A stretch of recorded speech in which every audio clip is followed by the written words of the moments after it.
are streaming, so I'm going to call the Town of Rochester Town Board February business meeting to order. If you'd all stand for the pledge. I pledge allegiance to the flag of the United States of America and to the republic for which it stands, one nation, under God, indivisible, with liberty and justice for all. We have Christina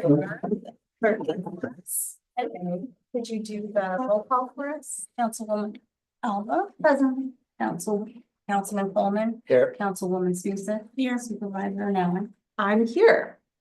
So the first item on the agenda is the acceptance of the agenda. I'll go ahead and make that motion, and then I'm going to propose some deep cuts to the agenda in the discussion. So I'd like to make the motion that the town board accepts the agenda as prepared by the town supervisor.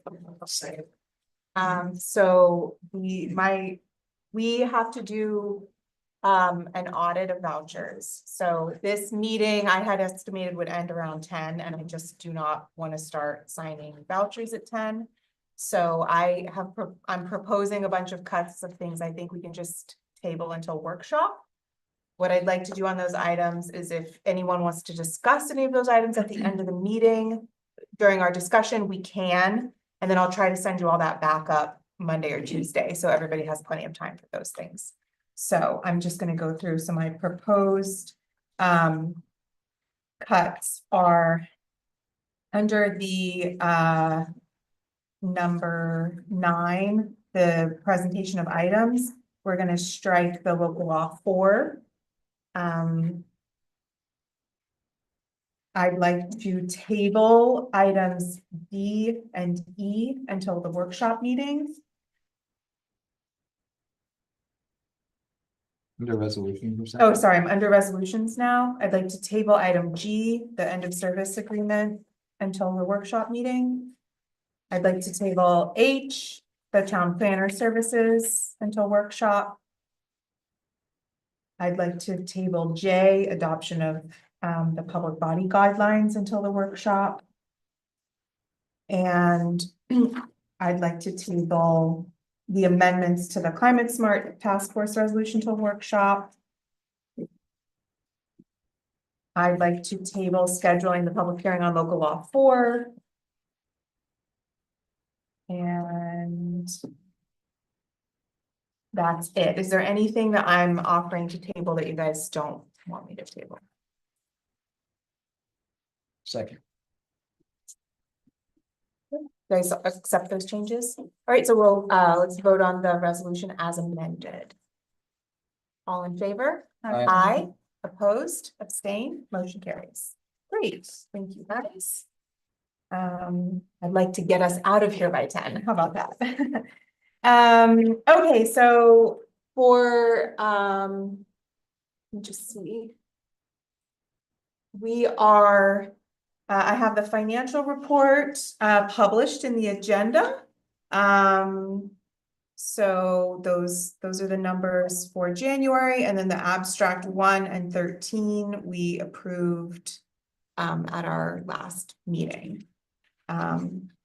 Since I had this published and posted, I'm not going to read them. The agenda is posted on the town board agendas and minutes page. On to town reports.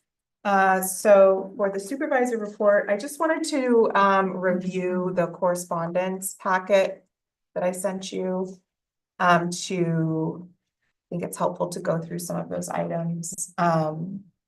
So there's a couple of correspondences that pertain to particular persons, but we did get some correspondence regarding I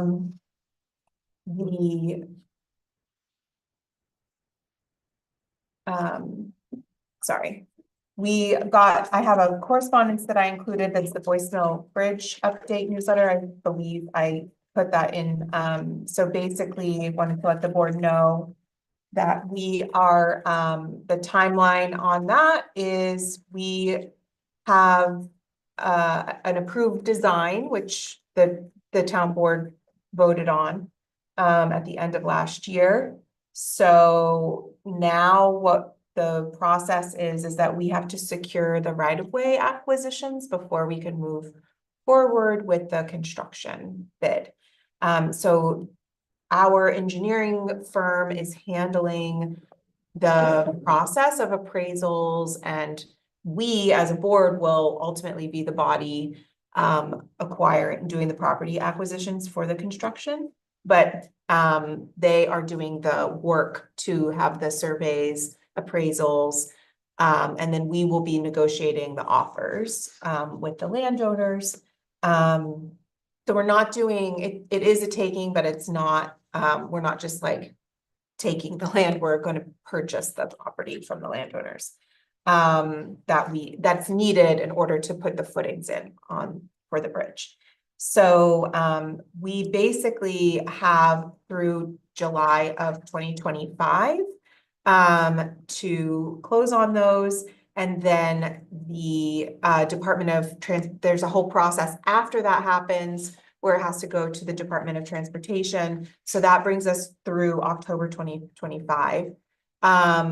The construction bid is scheduled to open early 2026. So we are looking at a bridge replacement, the construction happening from April until the end of October on that. And then the plantings, they think because of the timing of the replacement, they'd like to do the plantings. We have part of the plan is that we'll do tree replacements because a couple of trees do have to be removed. And that will happen in the spring of 2027. So that's our updated timeline. And I will be circulating this a newsletter to the property owners in the area every couple of months, because now we're kind of moving forward with the project. Any questions about that? Okay, we also received some correspondence from the watershed from Michael Gage, who's the consultant that we're going to have do the study of the watershed preserve property. The ECC had requested this, so I included that. That's going to happen in May. I'm sorry, who's Michael Gage again? He is I can pull up his CV and all of that from last year. No, I'm just curious. He is a consultant who does natural resource indexes and studies, and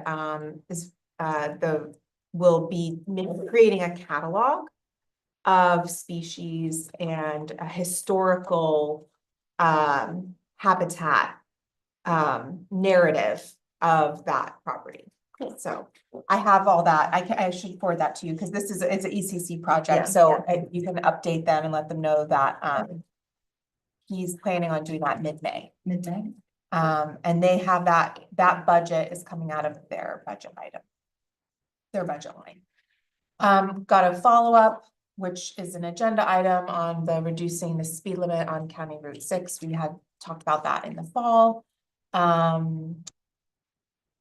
I received a correspondence from Peter Nelson regarding the property tax law amendment that I have proposed on tonight's agenda. So I included that. We got a update from the food pantry back in January, but I'm including that in our correspondence. And in 2024, they served nearly 1,400 households. So kudos to our neighbor pantry right next door. The one thing that we did get an official correspondence, which is a letter regarding our short-term rental permit law, a specific case and appeal to the town board. And another thing I wanted to call attention to is there's a IDA training which is on how pilots work, which is the payment in lieu of taxes. You know, I'm anticipating that there will be projects coming up in the next couple of years that will be requesting pilots, and I think it's really important that we stay informed on what that is and what the process looks like, and if the town, what type of involvement the town can have in that. So I sent the flyer for that training, which I'm going to attempt to attend myself, but I welcome any other board members. And I sent this to the town tax collector and our assessor. Tell you what I think about that. Well, I think it's good to learn about how that works too. So that's it. Was there any questions about the correspondence I sent? Okay, great. Do you have a town clerk or tax collector report? Yeah, I think. Yep. It's the website. Oh. Sure. We have a new town website. It launched on the 28th. One of our agenda items is I would like to promote the new website through a townwide mailing, so I have that at the end of the agenda. And then I also put out little flyers at the entry that has the information about that for people who are coming to the center. Thank you for all your help on it. Councilman Coleman did a lot of work getting the website publishable, so thank you for that. You did a lot of work as well. Thank you for more than me. So thank you. Yes, A long process and yes. looks great. Yeah, and I'm learning that we're still, you know, working through all the features and getting it in line, but it's exciting and there's been a lot of engagement. I have a silly ask. Can we put captions on the front photos for who's in those pictures? Oh, the people? Yeah. I Like- can, yeah, I can see Who's about, on the front page? Yeah. Sure. yeah, I can see that's that was a band. I don't actually even know. It was a band that played at Heritage Day, but Yes. yeah, yeah, photo credits. Yeah. Yeah. I do have a photo credit page that I'm gonna use to credit, because our town photographer Manuela, her photos are featured prominently on the town website. That was one of her photos. Yes. And it's a fun way to do community engagement, like ask people to submit. Yeah, Photos on Yeah. databases. Are there any impacts to people who were getting notifications? Because I know we're still working through the notification system. But the new website makes it easy to find agendas, so if people want to see stuff, they can. Yeah. But that's up to date, yes. but people don't need to re-register anymore. Well, that's something I'd like to handle offline. There's only a handful, and I think I do need to email all those people and ask them to re-register, because I had to update the URLs for all of that. So, I mean, I could do a little demo of the website if you want. It was something I wanted to talk to you guys about, maybe doing like a video. Do it separately. So. Okay. That, I guess that's the end of the supervisor's report. Nothing to report from, okay, but the one thing I could maybe report is just a kudos to Kate and Chrissy and the whole clerk's office for receiving all the taxes. The town tax warrant was fulfilled at the end of the month, and all funds for the town tax warrant, the town tax levy, have been dispersed to their places. And so that was $3.4 million that you guys handled like that. So kudos to you. That was a lot of work. Thank you. Yeah. And even more gets collected for the county, and yeah, there's even more, so. So highway report, I don't have a highway report, just there has been a lot of snow events. We are expecting another storm this weekend. Our highway department has been working around the clock, very hard, and I just want to thank our deputy Superintendent Jared for, making sure that the roads are being cleared right now, and, they, from my perspective, are doing an incredible job. So one, reminders are that when you're removing snow, you should not pile it into the road, especially after the roads have been plowed. And when it's unsafe weather during a storm or before the storms have ended, it's really important to stay off the roads as much as possible because it's safer for our highway trucks to do the job that they need to do when people aren't on the roads.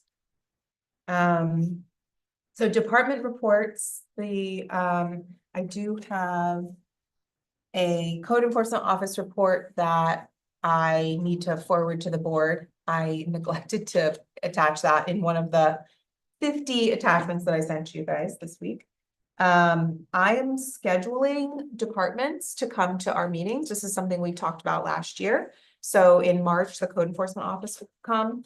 So I'm just putting a schedule out. I'm asking departments to sign up for a meeting. So starting in March, we'll start having staff from departments come at the beginning of the meeting to give an update. And if the board has any questions or topics they want to discuss, that's a great time to do it. So moving on to board and committee reports, starting with Alexis. All right. The BCC, first and foremost, would like their annual report circulated. Just a list primarily of their most important initiatives. I won't go through them. You could take a look, watershed, Roundout, because safe swimming, pollinator pathway, and climate smart community committee's been formed. And then just in general, more public engagement and public participation events. High in the agenda. And let's see, they generally say they're enthusiastic. They would like more support in terms of primarily funding opportunities. How can we get creative support for grants and communication, that kind of support for us. And they would also like to be utilized more, for example, weigh in on issues before us, public actions for things like building projects with environmental impacts. They could lend their expertise to writing code related to environmental impacts, like the wetland protection consideration in chapter 140 of our code. And then there's their monthly report. Handed up for February, same thing, just overview of their most important initiatives. And we need more active members, so we'll talk about that a little bit later when we talk about, or we're doing that. Did we strike the process for committees? Not for filling vacancies. Okay, not that one's still on. Okay. Need more active members, and also how can they be more involved in websites and social media engagement, which I'm sure we'll talk about more about rolling that out. Climate smart. Can we formally appoint Julie? Yes, Okay. I kept that on the agenda. Okay, Yeah. cool. So she's appointed by Climate Smart for the coordinator, 3-year term to be reviewed, I think, after 1 year. And so then we'll formally appoint her through the board. Then another interesting thing that came up both with ECC and Climate Smart is Millennium Strategies, who Climate Smart had spoken with Gardner about generating over $450,000 in grants by using this consultant group called Millennium Strategies, which costs $5,000 annually. Excuse me, but they would work with all committees to advise on grants, and they're really important time saver because they will also, they have like an end and they know which grants are likely recipient, if we'd be likely recipient for certain grants, so we're not wasting our time spinning our wheels.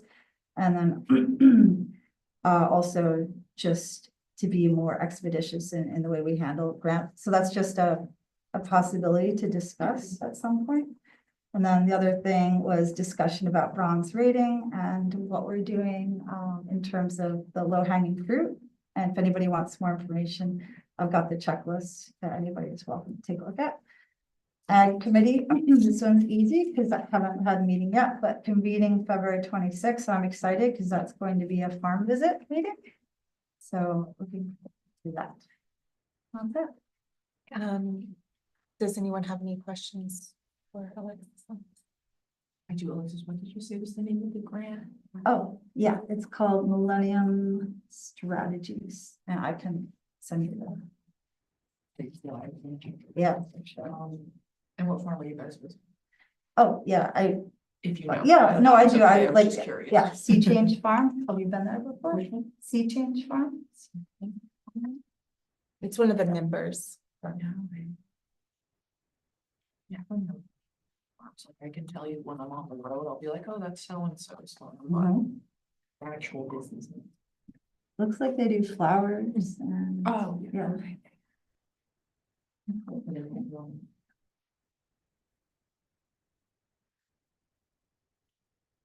Oh, my turn.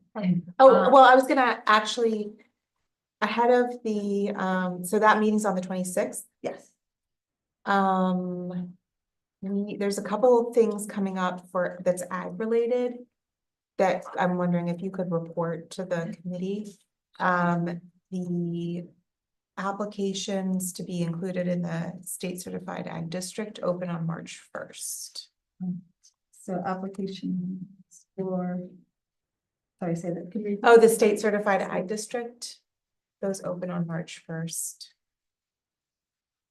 One of the things we'd asked in the resolution forming the committee was to promote that, so I don't know if they have any thoughts, if that's something they could do this spring.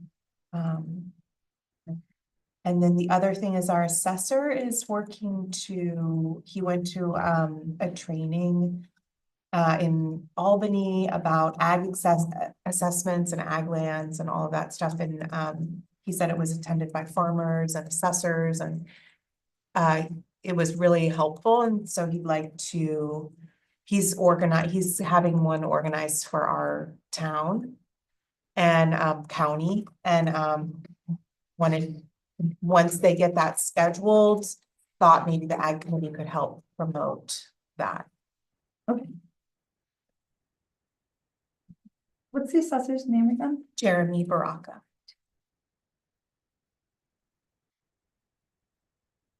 Perfect. Okay, Charlotte. All right.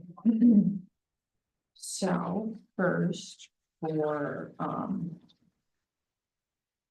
elder care, the extremely cold weather triggered a large increase in welfare check-ins for participants in the elder care program.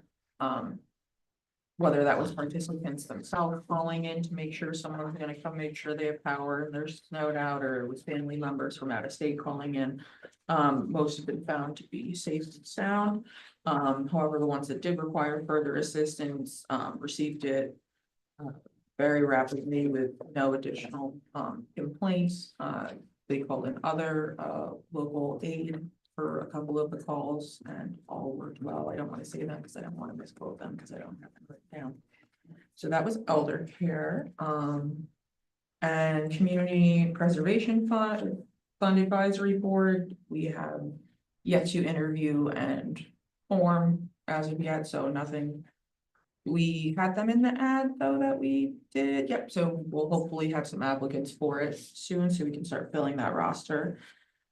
And for the Senior and Youth Recreation Commission. Our recreation director, Ashley Sweeney, sent me this report. On Wednesday, February 12th, the town of Rochester after school program celebrated Valentine's Day with music, yummy treats, crafts, and games. Check out the photos on the rec department's Facebook page.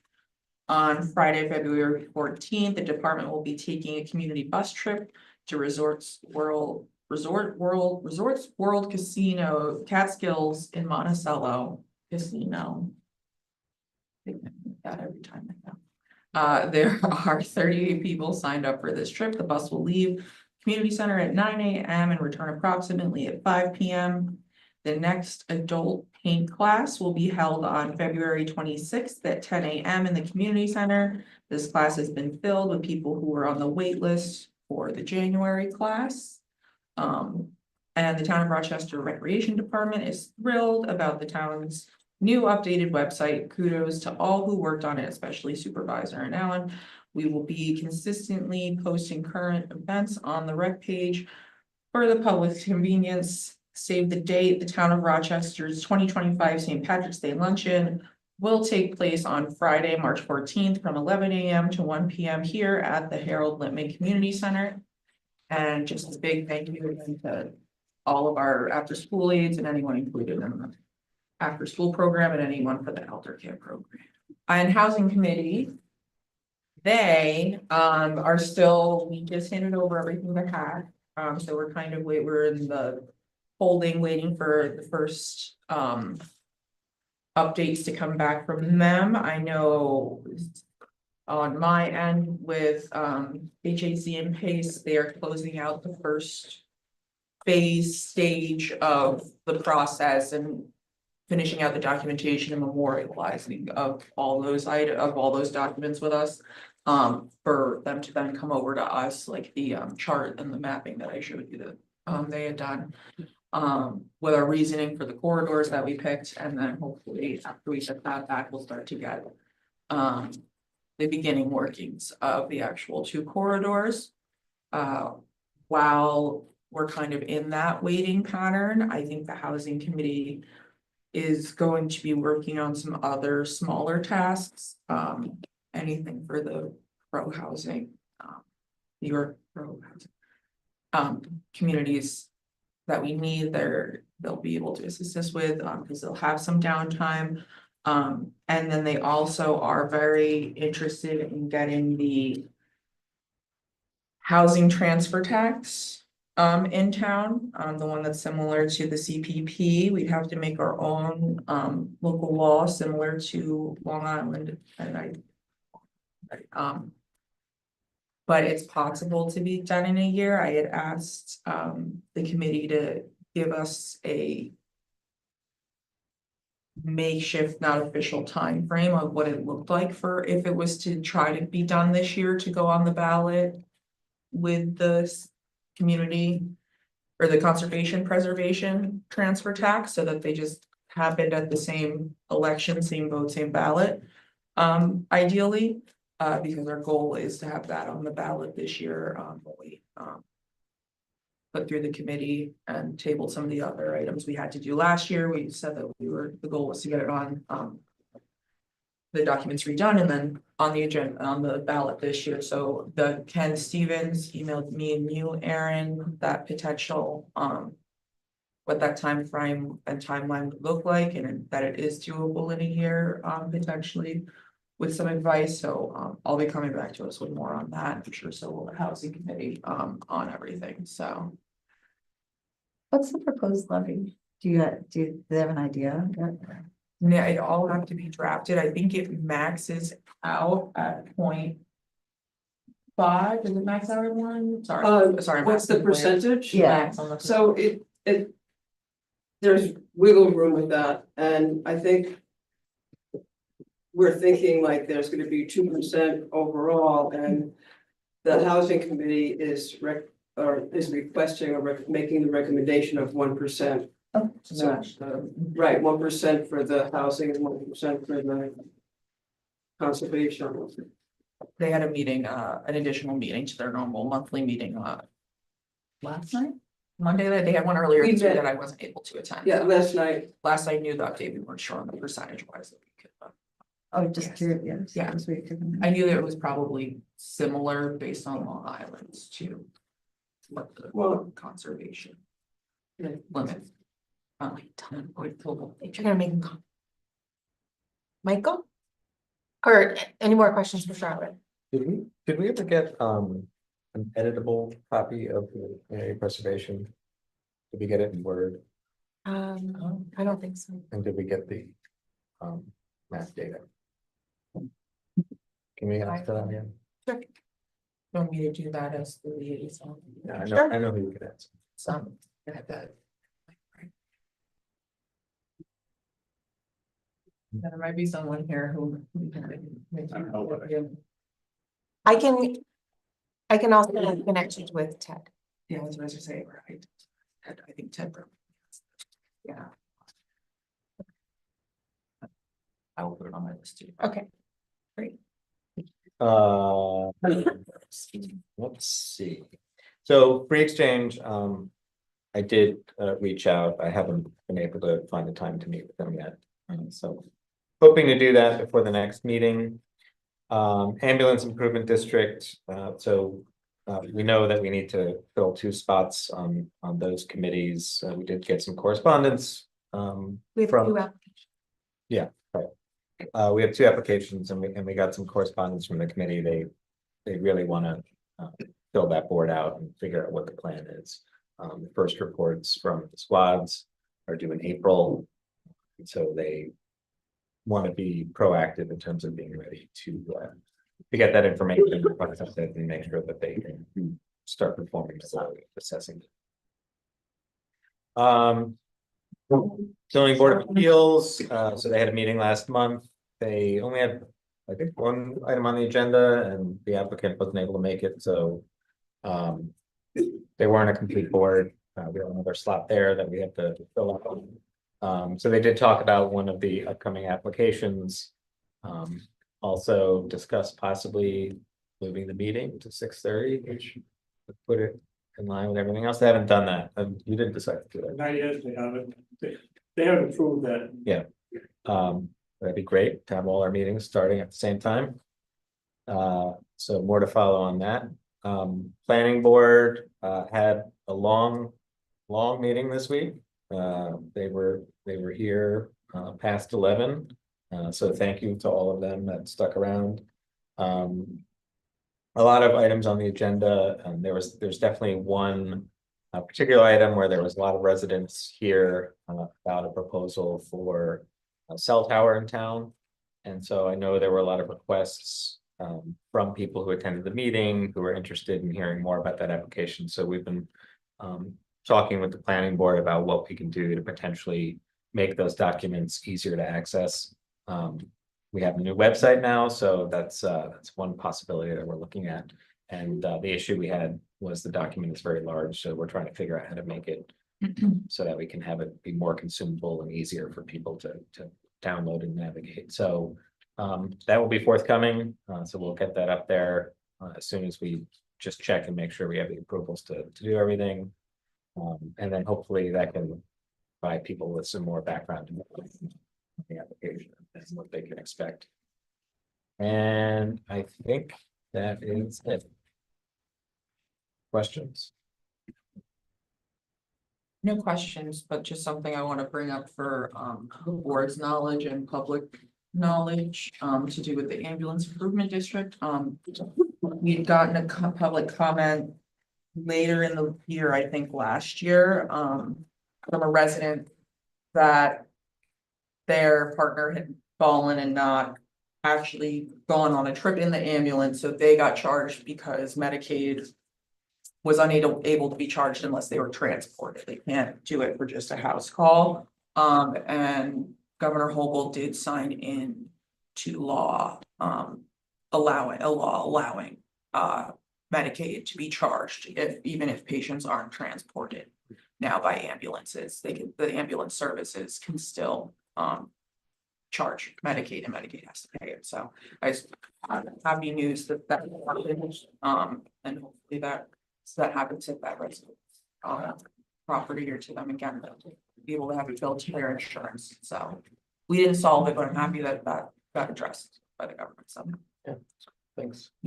And then just for another, on the topic of planning board and more transparent, like, and accessible application materials, I submitted all the feedback to the software company that were the Muni Collab. They agreed to all the changes in the contract. So I'm hoping we'll be able to finalize that and I can have the first payment for them at our next meeting. I think it takes a couple months to onboard to that program. But after we do that, all applications will be uploaded to a portal that is accessible by every single member of the public. So there'll be, and there's a way to make things as they get uploaded. If they are public documents, there's like a toggle. And then the public has access to the public portal and they'll be able to see all the application materials. So we are working. This, thing that you're talking about is like in an interim because there's like 20 open applications before the planning board and we're trying to make some of that stuff available sooner. But then after we have this software, it'll be part of the process that, Great. that'll happen. Okay. So I did forget for department reports, we did get the constabulary department report. So in January, there were 22 direct calls for service, 16 neighbor to neighbor and quality life complaints, 4 resident traffic complaints, 1 environmental complaint, no new building department violations, no new court cases opened, 9 court proceedings remain open, 0 court proceedings closed. Due to weather conditions, there were many motorists off the road or stuck on town roads. Several short-term rental customers traveling from New York City were not equipped to deal with the snow. Short-term rentals continue to generate many complaints, especially on holidays, Fridays and weekends, including trespassing, garbage dumping, driveway blockages, and noise. The directed patrols have a marked impact, reducing traffic infractions, and the presence has shown a reduction in overall wrongdoing. We are still experiencing an increase in vehicles and individuals being within the town park after dusk. Neighbor to neighbor complaints have increased this month and have been diffused without further action necessary. So I think this was circulated to the board, but we have copies there if you guys want. So moving on. Do you need anything? No, a lozenge. Okay, well, let me know if you need to take some notes. Thank you. Okay. Sorry. So with that, it is now, oh, and I was very good with my time estimate, 7:15 public comment. So I'm going to open up the public comment portion, the first public comment portion of our meeting. So I know we have a couple people that are on Zoom and we have some people here in the audience. So what I like to do is open it up to the people in person. When everyone has had a chance to speak once, I will see if anyone who has joined virtually would like to address the board. And just a reminder that this is an opportunity for members of the public to address the board.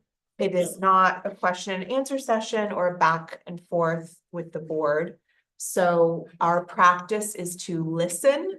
And then after everyone has had a chance to address the board at our next agenda item where we have board member time, if any board member would like to address any of those concerns or engage with someone about their comments, we can do so in that period of time. So is there anyone who's here present who would like to address the board? Charlie. Yeah, I'd like to thank the board for appointing me vice chair to PBA. Thank you for serving. serving for so many years too. Yeah. Is there anyone else who'd like to address the board? Yeah. Peter.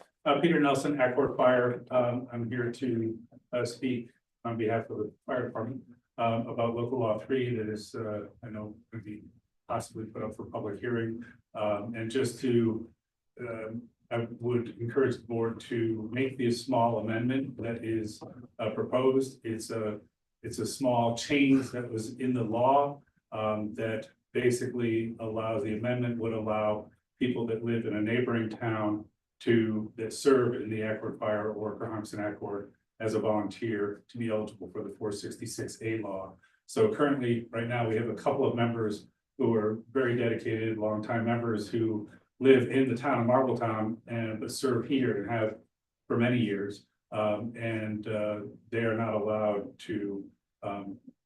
they are eligible, I should say, to be part of that 466A law. So I would encourage the board to make that small amendment to allow the neighboring people that serve in the town who live in neighboring districts. I've been approaching Aquifer Fire District is gonna consider the same thing. They're having a public hearing, I think it's scheduled in a couple of weeks, in another week. And then I've also reached out to the school board, because as I understand it, all the different municipalities that had to opt in or adopt the resolution or create a law have to make this small amendment in order to be eligible. And it affects not only people, we have people that live in our town that serve in Johansson Fire, a lot of people, and also Marbletown, people that serve in Stone Ridge and High Falls. So I just like to encourage you to do that. And that's it. Thank you. Are you talking to the county, Jeff? Excuse me. Are you talking to the county, Jeff? I believe the county did it, but I'm not 100% positive about that. Thanks, Peter. Is there anyone else that would like to address the board? Well, this is my time to say something? Yes. Okay. So I'm here from the Town of Rochester Housing Committee, and we've submitted to Charlotte and Erin a narrative timeline. I'm working on a more visual timeline in order to pass real estate transfer tax for housing.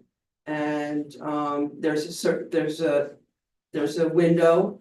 There's a bunch of things that have to be happening at the same time.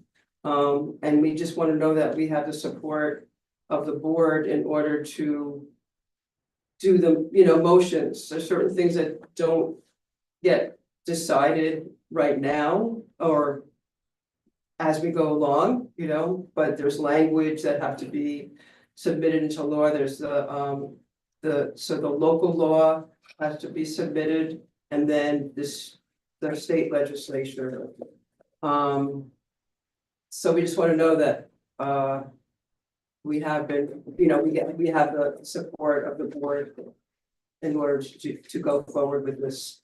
And we've been in contact with the mayor,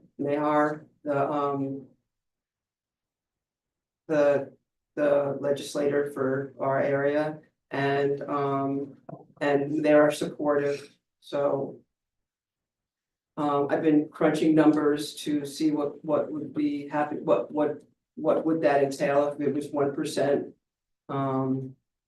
based on our median sales price. So I just wanted to know that we had the support of the town who to do that. So I think we've heard from everyone who's in person, so I'm gonna open the public comment portion of our meeting to people who have joined via Zoom. So the first that I see is Matt and Liz Elkin. If you're listening and you'd like to speak now, you can go ahead and unmute yourself. Hi, I didn't, can you hear me? Yes, yeah. Hi, Matt. Hi, so I didn't actually plan on saying much, but my name's Matt Elkin. And I guess for now, I just wanted to say thank you for receiving my letter of correspondence to the board. I appreciate you taking the time to read it and consider it. And that's basically all I have for now. I joined late, so I wasn't sure if I missed anything earlier on.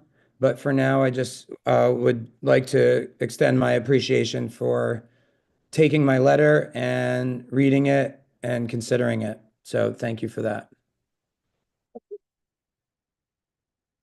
Thanks, Matt. So if Ken Stevens, did you want to say anything during address the board for public comment?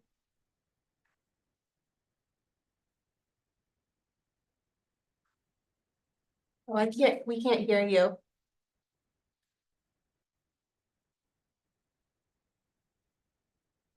It looks like you don't have a mic.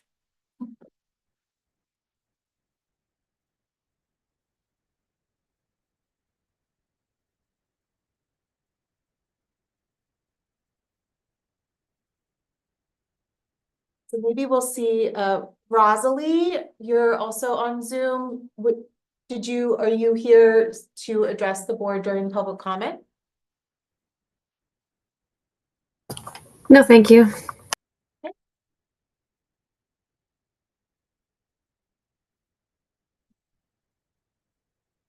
And it looks like your microphone, yeah.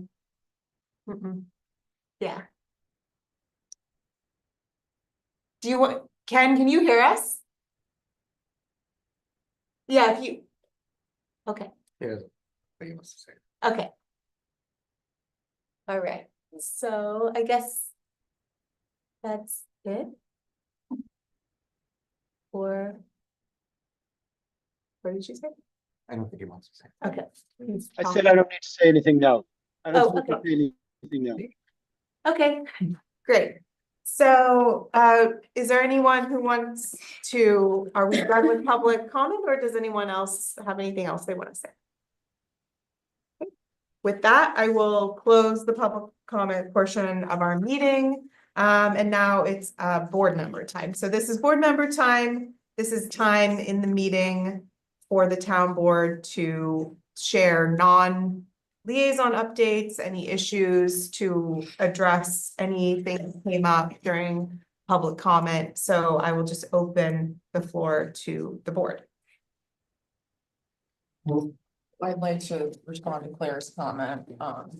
Well, to everyone, thank you for being here, to make your comments and appointments, but so for the housing committee, I very much so appreciate the timeline that they got to Aaron and myself this afternoon that Ken and Claire and some other committee members worked on to give us an idea of what the commitment we're looking at is, because as much as the housing committee can support us, we're the bodies that schedule, do the editing, do the review of all the documents, set the law of that such nature, so we have to be in agreement that the timelines something that us as a body goes for, so I personally would like to have it on our workshop agenda and get that timeline to you guys so that we can all kind of agree that that's if we want to pursue it for this year or not, or if we want to let them pursue it, but there's not under a time constraint for potentially next year even, but.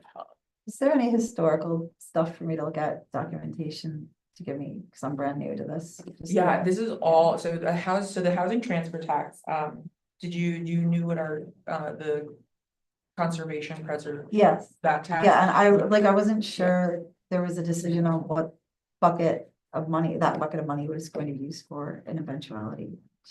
The community preservation one that's yet to, when. Yeah, was it the land document- acquisition or housing stuff? Well, It's yeah, only land acquisition, there can be there's been communities that have used creative ways and loopholes Yeah. around it to make it work with housing and preservation. A lot of those communities have, at least 2 of them have this housing transfer tax. Mhm. The difference with the housing transfer tax opposed to the TPP, like at least process wise, is we'd be creating and asking, that's why a legislator was mentioned, we have to get sponsor for creating Mhm. this law here because we would be the first ones in our county to Mhm. create it. Okay. So that's why it's a different process, but it's same in the end goal, 2 accounts get set up that transfer tax with over a percentage over of the sale Mhm. over the median household income go into these 2 funds used for either conservation or housing. Mhm. We can use them hand in hand, like if we want to, and that's something the board decides, and that's what we write into the backup document for how we get to spend those and where we're purchasing the land to preserve or the land to build housing on. Which is why I think having the housing site inventory by the time this goes in will be great, because we'll have kind of a map-ish pre-made for us for that section of it. So I think that, that's what it is, Alexis, and I think that we should maybe workshop it so we can all kind of have further discussion Yeah, on sure. what we want to do for that. But I'm open to you guys, but I do really appreciate the timeline and what you guys have done. I would love to just be like, yes, go off, but I don't want to decide anything for the board or anything like that for their tasks. yeah, I have, just for background, I have both items on the agenda. I have the community preservation plan, moving that forward. that's on our agenda tonight, and then we do have a discussion item, the RETT, that's what that was, sorry. That I didn't do a good job explaining that, so the key difference is exactly what Charlotte's talking about, the community preservation plan, there's a law that allows us to do that, we have to follow a set process for that, which we started last year, we I at least made a commitment to finish that, to get it on the ballot this year for that. The real estate transfer tax, there isn't a law that allows us to do it, so we have to have permission, we have to get state permission to do that. So there's a lot of questions about, like, I don't know if there's a total percentage. I think those things might be separate, so there might be a little, and then the process that we have to follow isn't as strict as the one for the community preservation plan. We don't have to have a plan document done before it goes on the ballot, so. Which saves some of the We- time in the process, that's why. So the question, so I think the request is that, and I think it's fair that we put this on the workshop. Mhm. And I think thinking about all these questions, and Mary Lou will be at that meeting, so. And then, so we'll be able to think about our priorities list. And this timeline, and I think that the board is open to using real estate transfer taxes to further the goals of our town, including part that came up in the discussions last year. So, Yeah, so I'll forward you guys the timeline tomorrow so that you guys have some time to look at it, and do your research on it before the next meeting. Michael, did you have anything? for board member? Are we still streaming them? Sorry, I know it might not be streaming. I'll also send it to Mary Lou so that if there might be, I know, we luckily have two on that committee, but in case there's anything in the process, they might have missed that Mary Lou knows about for how we have to set the public hearing or timeline. I'll send it to her too for comment. Did that just drop? I just noticed that Okay. it said that. All right, I just started recording it. I know we definitely started streaming, but Well, that wasn't like that before. no, I always appreciate your guys' tenacity for things like this.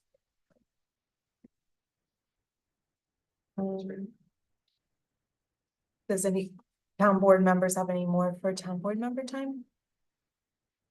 Oh, actually, can I just, will the board allow me to ask a clarifying question to the public? Mhm. To Peter? Yeah. Just in case he's not here when we go to discuss the law. Peter, in your comment, it was, you said, law 466A. Yeah, that's the state law. That's the state, okay, that's what I just wanted to make sure that it was the state law. you Yes, were right, that I wanted to make sure. 466A, volunteer firefighter, ambulance worker law. Yes, the one that allows us to do the exception, okay, Yeah. cool, I just wanted to make sure that I knew that I had it right. There Yes, was and I think your law is proposed local law. Yes, mhm, yeah, you had, I just wanted to make sure the other one that I knew it was state or county. Thank you so much, Peter, that's all I had. And then my understanding from talking to Jeremy and the 466 I think, or one, the section that they added is like 4661, is that our local law will allow people who live in Rochester, but serve in neighboring agencies to get the tax break here. But hopefully our neighboring towns will do the same for our volunteers who are in the agencies here, but pay taxes in another municipality, right? Yeah, I believe that Town of Marlborough is considering it. Great. I have no idea what Worcester is doing, but that's. Are we allowed to write them a letter of support from us to the other municipalities considering so. it? Can we, is that to the school also, so that we give them some I think so. backing from us? Yeah, I'm pretty sure, Yeah, yeah. I was. Break protocol, but so the school board has the same thing that I forwarded to you, and they, are reviewing the language is what they said on it. And so I've been encouraging them to adopt it. It's literally like a one sentence amendment. Yeah. And it doesn't change the overall thing, it just leaves a small subset of people out. Right. Yeah. Unfortunately, the states, people who live in the town of, in another town and serve in another town. It's, you know, it just doesn't work out for some people, so. I just wanted to say, like, we're getting a messaging from people who are watching it, the audio is going in and out. Yeah, maybe I should stop the live stream and Yeah, then start it do a- again. yeah. I am recording the meeting so that I can post it, Okay. but our live stream is not. It's, sometimes this happens when we don't have the bandwidth.